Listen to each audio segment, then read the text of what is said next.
Say what's cracking, YouTube. It's your boy 16 to life, and I'm back like I'm on a parole violation. Yard down. So you already know what it is, man. Today is my free game Friday, And so for those of y'all who may be new to my channel or who have never seen one of these, in 1994 I got arrested. I ended up getting sentenced to 16 years plus life. I end up doing 24 years straight in these California prisons. And so, I'll come on my channel. I'll be telling y'all some prison stories, some things that that's related to the time that I experienced, things that I saw during doing all that time. But I also want to make it sure to everybody watching, especially to the younger generation, that by no means am I endorsing that type of lifestyle. So I always like to do a free game Friday, man, because back when I was growing up, we had a few older homies, and back then we used to call it kicking some game. And so what they would do is, they would basically tell us certain things that they believe to be instrumental in helping us, survive the streets, be more successful, and eventually even get away from the things that we was doing. So y'all, this is what I'm doing right here. Like I say, I'm not trying to, because while the story to some people may seem cool, may seem entertaining, I'm letting people know that, man, I'm definitely not, pushing people toward to do this lifestyle. But at the end of the day, there's always gonna be some especially some younger kids still caught up in that life, man. So I try to give a little advice and things like that, man. So let's get started right here on this right here. First of all, I want to say this, man, that I ended up doing 24 years straight. And so like I said, man, when I first came to prison, everybody used to call me youngster, and I used to hate that shit. They used to call me, hey, what's up, youngster? Because I always look young for my age. I was like probably about 24, 25, somewhere up in there. But, I probably only looked like I was about 19 or 20. So anyway, and then, so I'm doing my time. And when I hit the pen, I first went to Salinas, which is a level 180 prison. And so later on, that was in 1996. And then so later on, maybe after 10 years in prison, somewhere around there, maybe a little longer, I don't know, somewhere up in there, at some point, people started calling me OG. And I never forget the first time a person called me OG. And, I'm thinking like, damn, what's going on, man? Am I getting old up in here? But, so after a while, more people started referring to me as OG, the younger generation, now the 19 and the 20-year-olds, and so that's what, I went from being called youngster to OG. And I think about it now, it's like, man, I basically threw my life away. I threw my youth away, in those prisons, man, trying to live a certain lifestyle, man. Like I say, I spent pretty much, because I got arrested at the age of 22, so I pretty much spent all my 20s, all my entire 30s, and most of my 40s, in prison behind trying to live the street life, man. So, I'm trying to tell the youngsters out there, man, it's always got to be a better way to do things and get up out the streets, man. And one of the things that I wanted to point out, because now things is much different, especially from when I grew up. Now we have social media, you know what I'm saying? So we have a lot of people who can look towards things they see on social media and try to emulate their life and emulate living the wrong way, And so, like I say, man, a lot of us, we're caught up in the streets, man. We out there hustling, we're doing things, we're hustling. But, one of my homies used to tell me, man, back in the days growing up, man, that, the first thing that you want to have hustling, one of the first things that you want to have, man, you want to put to the side is some lawyer money. While we out there, we selling big dope, or we doing whatever we doing. How many of us how many of us even have bail money set to the side, man, in the event we do get locked down, in the event we take a fall? How many of us have enough money set for side, man, for lawyer fees, and also, for money while you're gonna be up in the county jail sometimes? You might need to eat up in there, and it's expensive. So this is just a little game that, for the young cats who's still in the street, man, things to consider, Also, I'm gonna give y'all like about six different things, man, and not necessarily they're all just as important, even though I would say the most important one is an exit plan. Like I say, man, we all need an exit plan and side money. An exit plan is because, we can't sell dope. We can't be in the streets forever. And a lot of us will claim that, oh, I'm just hustling right now, man, to get up out the hood. But at some point in time, the money becomes so good. Now we have enough money to actually move, but now we caught up by this lifestyle. Now we're addicted to the lifestyle. So, We always got to be aware of that, man. We always got to be aware that it's, you know, you can't sell dope forever, man. You can't hustle forever. You can't be in the streets forever. You know, we got to keep in mind that the more money we get, you know, the more we start to floss, that brings a lot of jealousy. When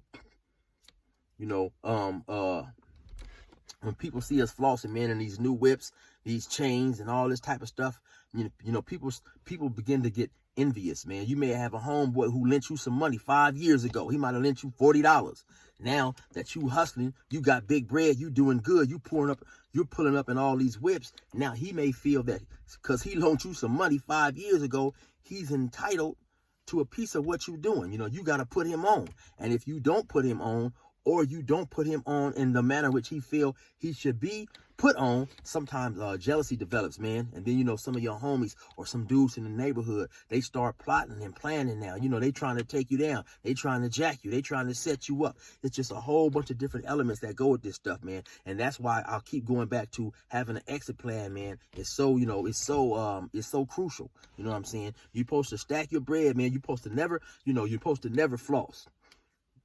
You never let other people know what you're doing, man, because the more say, for instance, you might only have $10,000, but you outside with all your money, all your gold, and so the average person looking in is always going to assume you're doing better than you actually are. But what you may be doing with this flossing is, the only thing you really may be doing is setting up your own demise. You know, I know, man, it's big, man, to show people that, to make people, and that's sometimes, you know, we so caught up in appearances. Sometimes it's so cool, and you know, it's cool in the community to make people think we're doing good, man. But like I say, also that showing people that you're doing good may be causing people to plot on you, man. And so another thing too, man, we all, especially in this day and age where knowledge is so easily acquired, man, for anybody that's out there hustling, you know, doing illegal activities, man, I strongly advise you go to the internet and you look up how much time you could be facing. Whatever the type of crimes you're participating in, you should know, man. You know, you should know how much time you're potentially facing for doing them crimes, man. And that may just change your mind, you know. That may just change your mind, man, because all we're really doing, especially if we out there flossing and we not stacking no bread, putting no money to the side, all we doing is hustling and having a good time to go to the penitentiary. Because at the end of the day, if you not stacking no bread to the side, what is your purpose of even being in the streets, risking your life, risking your freedom, risking your health? You know what I'm saying? You're not getting nothing out of it but a good time. And eventually, by one way or other, that good time is definitely going to come to an end. And another thing, I know, especially like I say, with being on the internet, man, and YouTube and all, we have such an access to all these different stories. So a lot of us become compelled in believing that violence is the way we must carry ourselves in the street. But that's extremely far from the truth, man. My homies always told me gang banging and hustling don't mix.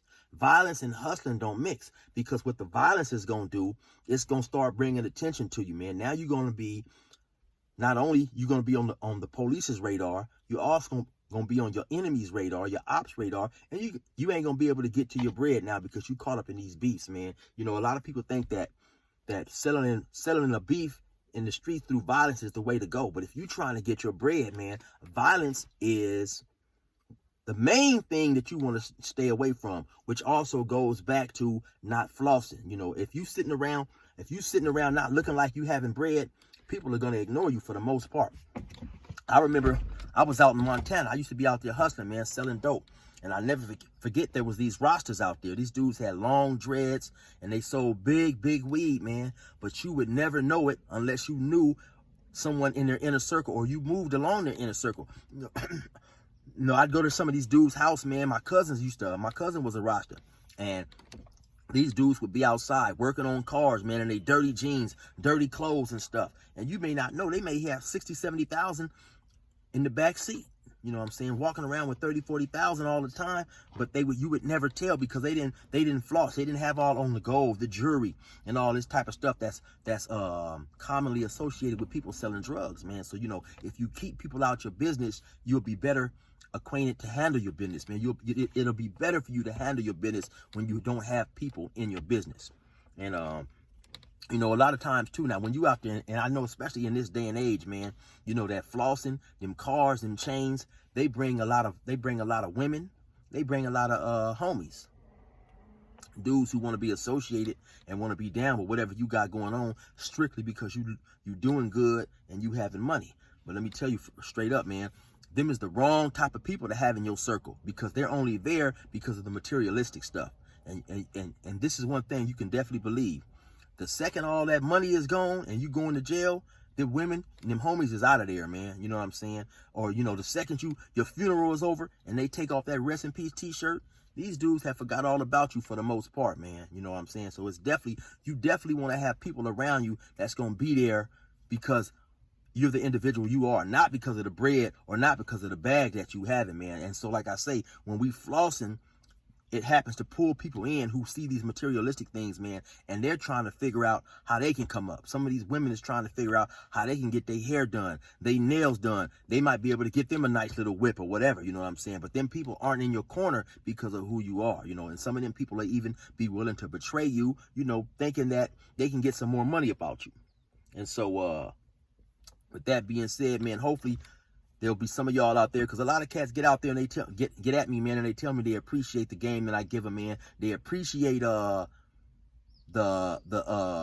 new ideas that some of my stories give them in terms of their thought process, man. You know, because especially this life ain't cool, man. And every day we step out that door, you know, with the intent to break the law. It's just another day, man, that we put ourselves closer to going to the penitentiary or even possibly to the grave. And we don't know, you know, if we go to the penitentiary, we don't know how long that may be.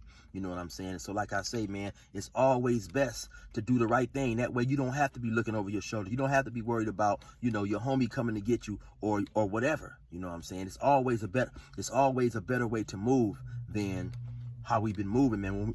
When we're in the streets, we're running around, we're not paying attention, we're not thinking, we're just thinking about the moment, man. You know what I'm saying? We're not thinking about the time and things of that nature that we can get, you know. So that's my free game Friday, man, for today, man. And also one last note that I want to add, man, that when we have these friends and cousins and sons out there hustling and selling drugs and stuff, and doing anything that can cause them their life, man, it is our obligation. It is our obligation, man, to talk to these dudes on a daily basis, man, and try to get these dudes to remove themselves from that lifestyle. Because, you know, at the funeral, there's always going to be somebody that pop up, you know, and they're going to get up there and talk and say, oh, yeah, man, well, you know, Kenny loved to play basketball and Kenny loved to sing in the angel choir and all this old type of stuff at the church, knowing damn well Kenny ain't played no basketball in 10 years and Kenny ain't sung in a damn choir in about 15. So don't wait until it's a horrible time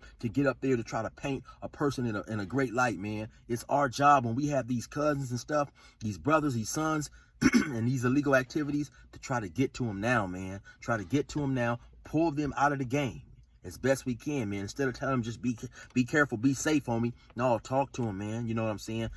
Try your hardest to remove these people from these activities, man, that can